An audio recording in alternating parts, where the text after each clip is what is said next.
Salut tout le monde, bienvenue à Finances fondamentales, le podcast d'éducation financière dans lequel je te synthétise des livres sur les finances personnelles et l'investissement boursier en 5 points clés et où je réponds aussi aux questions des personnes auditrices à l'aide de cas concrets et transparents. Si tu souhaites prendre en main ta santé financière, t'es à la bonne place. C'est parti, bon podcast! Salut tout le monde, bienvenue au 136e épisode de Finances fondamentales. Bien content d'être avec vous ce matin pour vous faire la synthèse du livre de Gregory Lukin, écrit en 2023, qui s'intitule « Let's Retire Young ».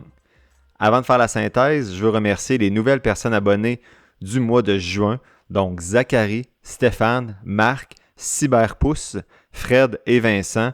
Donc merci beaucoup pour votre soutien. Donc je rappelle à tout le monde là, que pour 4,99 par mois, vous avez accès maintenant à plus de 25 épisodes des personnes abonnées. Vous avez aussi accès à 3 outils, soit mon fichier d'analyse Excel avec mes analyses, un fichier d'analyse vierge pour faire vos propres analyses de titres individuels et un guide PDF là, pour utiliser tout ça de façon adéquate. Il y a 2 personnes auditrices là, qui essaient d'automatiser le fichier Excel pour que les données rentrent automatiquement, mais à date, c'est pas terminé ou c'est imparfait. Donc, peut-être qu'un jour, cet outil-là va être automatique, mais ce n'est pas moi qui ai les compétences pour faire cette programmation-là. Donc, on va voir pour la suite des choses. Donc, aujourd'hui, on explore le livre « Let's Retire Young » de Gregory Lukin, écrit en 2023, ou Lukin, je ne sais pas trop. Lui, ce gars-là, c'est un auteur et entrepreneur qui était vraiment passionné par la liberté financière. Puis, en fait, ce qui le drivait, là, c'est vraiment de prendre une retraite plus tôt, là, une retraite anticipée. Donc, dans ce livre-là, il partage ses stratégies et ses conseils pour atteindre l'indépendance financière le plus tôt possible dans votre vie. Le premier élément de synthèse, c'est objectif clair et réaliste. Donc, le premier élément que l'auteur aborde, c'est de se fixer des objectifs qui sont clairs et atteignables, donc des objectifs financiers. Il commence son livre en soulignant l'importance de se fixer ces objectifs-là qui sont clairs. Selon lui, si on n'a pas une vision précise là, de ce qu'on veut accomplir, bien, c'est facile de se perdre et de se décourager dans son cheminement financier. Il insiste sur le fait qu'il y a des objectifs qui sont bien définis et mesurables vont être essentiels pour atteindre l'indépendance financière. Lukin recommande de formuler des objectifs qui sont spécifiques, mesurables, atteignables, réalistes et temporellement définis. Donc encore SMART, là, on en a parlé quelques fois sur le podcast, puis dans mon livre, c'est également un élément que je fais ressortir. Donc par exemple, l'auteur dit qu'au lieu de dire simplement « je veux être riche », c'est beaucoup plus efficace de se fixer des objectifs comme « je veux économiser 100 000 $ d'ici 5 ans » ou « augmenter mon actif net de 100 000 $ d'ici 5 ans ». Donc cet objectif-là va être spécifique, mesurable, atteignable. Réaliste, ça dépend de votre situation et va être temporellement situé dans le temps. Donc, 100 000 $ dans 5 ans.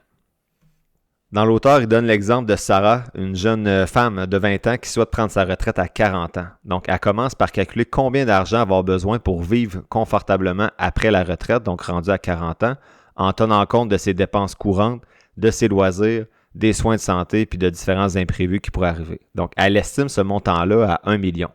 Elle pense qu'elle va avoir besoin d'à peu près 1 million pour prendre sa retraite.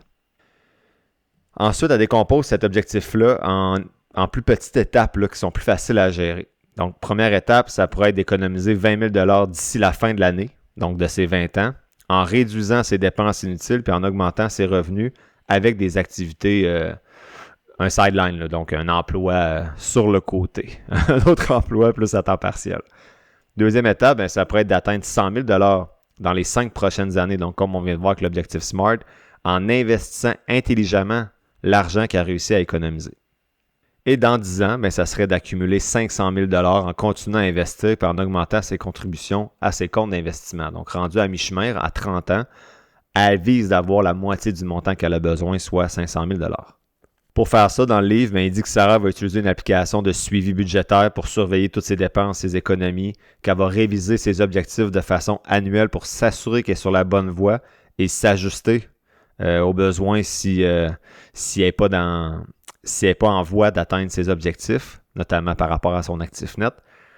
En gardant ses objectifs clairs en tête, Sarah, dans cet exemple-là, va pouvoir ajuster ses dépenses et ses investissements pour rester sur la bonne voie et atteindre son objectif ultime qui était de prendre sa retraite à 40 ans.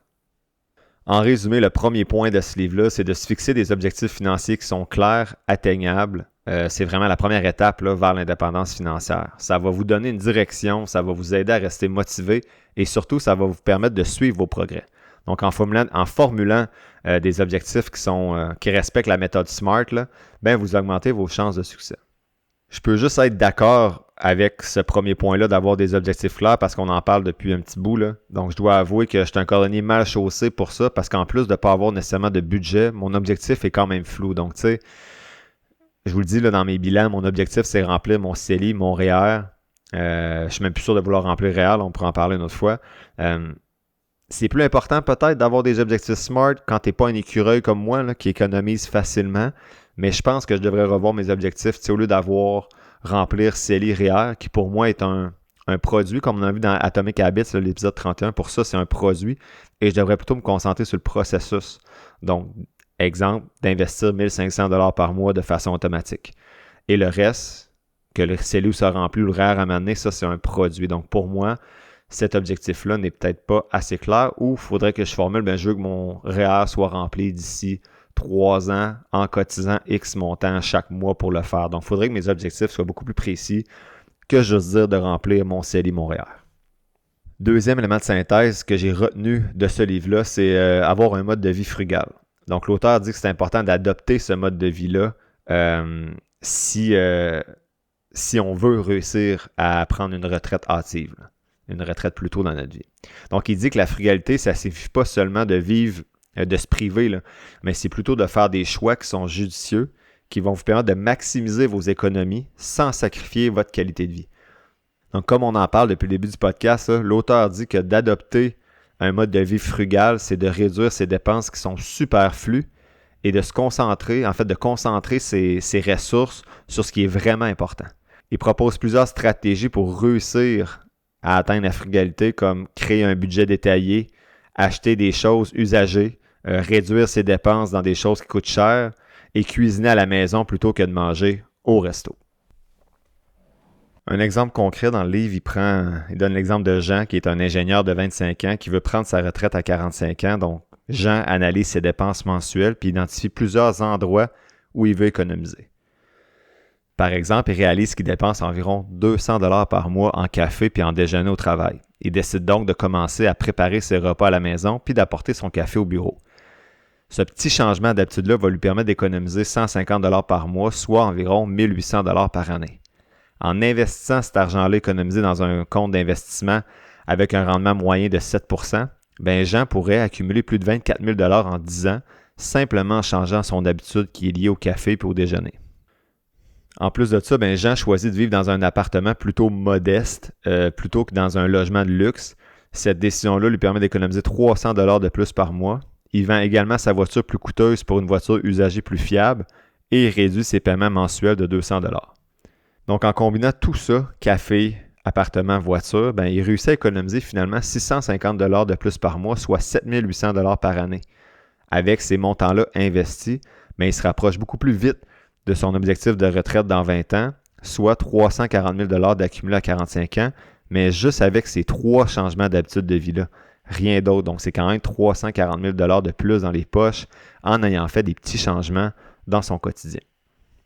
Donc, l'auteur dit qu'adopter un mode de vie frugal, c'est vraiment une stratégie qui est puissante pour n'importe qui cherche à atteindre l'indépendance financière. En réduisant vos dépenses inutiles et en faisant des choix plus judicieux, vous allez être en mesure d'augmenter vos économies parce que vous êtes capable d'épargner et d'investir davantage pour votre avenir. Ça ne signifie pas de renoncer à tous les plaisirs de la vie, mais plutôt de redéfinir vos priorités puis de faire des choix qui s'alignent, qui sont alignés plutôt avec vos dépenses et vos objectifs financiers que vous êtes, pas avec vos dépenses, qui sont plutôt alignés avec ce qui vous passionne, ce que vous aimez, ce qui vous rend heureux et qui sont liés également à vos objectifs financiers. Donc, c'est finalement de dépenser de façon consciente. En contrôlant vos dépenses et en vivant en dessous de vos moyens, vous allez être capable d'augmenter votre épargne, vos investissements, puis ainsi accélérer votre chemin vers une retraite plus hâtive. Salut, ici Xavier Courchaine, fondateur de l'entreprise Zéro Frais de Gestion. Mon but dans la vie, moi, c'est d'aider les gens à devenir des investisseurs autonomes en bourse. Je viens tout juste de lancer ma nouvelle formation « Deviens investisseur autonome en 14 jours ». Cette formation-là regroupe toutes mes connaissances des 6 dernières années d'études en finance, d'investissement autonome et d'avoir lu tous les livres possibles sur les finances personnelles. Dans cette formation-là, je te prends littéralement par la main pour que tu deviennes un investisseur autonome à succès. Si c'est quelque chose qui t'intéresse, tu as seulement à m'écrire un message sur l'une de mes plateformes dans les notes de l'épisode. Comme vous le savez, j'utilise l'infolette d'InfoBref depuis près de 2 ans, mais je suis aussi un maniaque des podcasts. Donc, je vais vous dire que je n'étais pas malheureux de découvrir le balado d'InfoBref qui résume chaque matin, en format audio, l'essentiel des nouvelles en 5 minutes. Pour moi, c'est l'idéal afin d'être au fait de l'actualité pendant que je fais mon jogging matinal ou que je fais la vaisselle le soir. Donc, faites comme moi et abonnez-vous au balado d'InfoBref en cliquant sur le lien dans la description de l'épisode. C'est gratuit. Troisième élément de synthèse, une fois qu'on a des objectifs, qu'on est capable d'épargner davantage, le troisième élément, c'est investir intelligemment. Donc, l'auteur insiste beaucoup sur l'importance de faire des investissements qui sont judicieux et qui vont maximiser les rendements que vous êtes capable de faire en tentant d'avoir un risque, bien sûr, qui est raisonnable. Il explique que pour atteindre l'indépendance financière, il ne faut pas juste épargner de l'argent, c'est crucial de la faire fructifier. Puis ça, on a jasé déjà pas mal, encore une fois, sur le podcast. Il recommande de diversifier ses investissements pour répartir le risque et de se concentrer sur des actifs à long terme comme les actions, un peu d'obligations et de l'immobilier. Il souligne également l'importance de se renseigner et de comprendre où et comment votre argent est investi, donc de développer votre littératie financière. Il suggère d'utiliser une répartition d'actifs en bourse qui va correspondre à votre profil, donc de faire affaire avec un professionnel au besoin et de vous former si vous décidez d'aller dans l'immobilier. C'est important de ne pas laisser votre argent dormir. Dans le scénario de Jean qu'on a vu tantôt qui finissait avec 340 $ à la fin, 340 000 $ avec son 650 $ d'épargne chaque mois, on a vu que ça donnait dans 20 ans 340 000 $. Si on a des frais de gestion de 2,3 % parce que c'est ce que je vois le plus souvent dans les fonds communs, au lieu d'avoir 340 000, on a 260 000. Et si on laisse l'argent dormir dans un compte, on va avoir plutôt 156 000 au lieu de 340 000, soit 46 % du montant que vous auriez eu. Et ça, c'est pas plus de sacrifices à chaque mois, là. Vous faites les mêmes sacrifices ou les mêmes choix, mais vous avez la moitié du montant parce que vous ne l'avez pas fait travailler. Donc, investir intelligemment, c'est faire preuve de prudence, mais également d'investir de façon diversifiée et de s'éduquer. Donc pour moi, investir, ce point-là, il est vraiment important parce que c'est vraiment la pierre angulaire pour moi pour atteindre l'indépendance financière. Donc diversifier ses investissements, ça ne permet pas juste de protéger votre capital contre les fluctuations du marché, mais ça permet aussi d'optimiser vos rendements. Donc c'est essentiel de se former de façon continue et de prendre des décisions qui sont éclairées plutôt que de suivre aveuglément les conseils des autres, même les miens. Qui sait, je suis peut-être en ce moment en jogging dans mon sol en train de manger des chips, même si ce n'est pas le cas, ça n'a aucun impact là, sur la crédibilité de quelqu'un s'il mange des chips ou pas, mais là, je m'égare. Là. Mais bref, ce qu'il faut retenir de ça, c'est d'être critique. Peu importe ce que moi je vous dis sur le podcast, j'ai une approche X, j'interprète les livres à ma façon.